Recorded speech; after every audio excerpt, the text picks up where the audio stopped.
Dalam kehidupan sehari-hari seringkali ditemukan bermacam-macam perjanjian, mulai dari perjanjian kerja, perjanjian utang piutang, perjanjian sewa-menyewa, perjanjian kerjasama, dan perjanjian-perjanjian lainnya.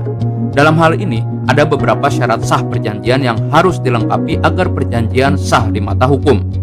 Sebelum membahas lebih lanjut, sebaiknya perlu kita ketahui terlebih dahulu apa itu perjanjian. Di dalam Kamus Besar Bahasa Indonesia dapat dipahami bahwa perjanjian adalah persetujuan tertulis atau dengan lisan yang dibuat oleh dua belah pihak atau lebih, masing-masing bersepakat akan menaati apa yang disebutkan dalam perjanjian atau persetujuan itu. Pada intinya, di dalam ranah hukum perdata, perjanjian dan persetujuan itu memiliki makna yang sama. Jika diartikan, perjanjian ataupun persetujuan merupakan peristiwa hukum di mana dua pihak atau lebih saling mengikatkan diri untuk berbuat atau tidak berbuat sesuatu yang melahirkan adanya hubungan hukum. Ketentuan pasal 1338 KUH Perdata menerangkan bahwa semua persetujuan yang dibuat sesuai dengan undang-undang berlaku sebagai undang-undang bagi mereka yang membuatnya. Persetujuan itu tidak dapat ditarik kembali selain dengan kesepakatan kedua belah pihak atau karena alasan-alasan yang ditentukan oleh undang-undang. Persetujuan harus dilaksanakan dengan itikat baik.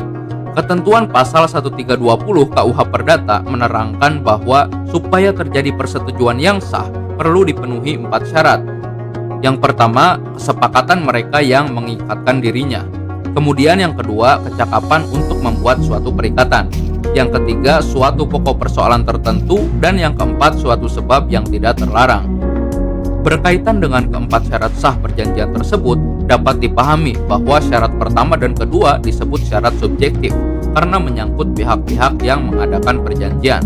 Sementara itu, syarat ketiga dan keempat merupakan syarat objektif karena menyangkut objek dari perjanjian. Jika syarat subjektif atau syarat sah perjanjian poin pertama dan poin kedua tidak terpenuhi, perjanjian dapat dibatalkan. Apabila syarat objektif atau syarat sah perjanjian poin ketiga dan poin keempat tidak terpenuhi, perjanjian yang dibuat dikatakan batal demi hukum atau berarti perjanjian dianggap tidak pernah terjadi.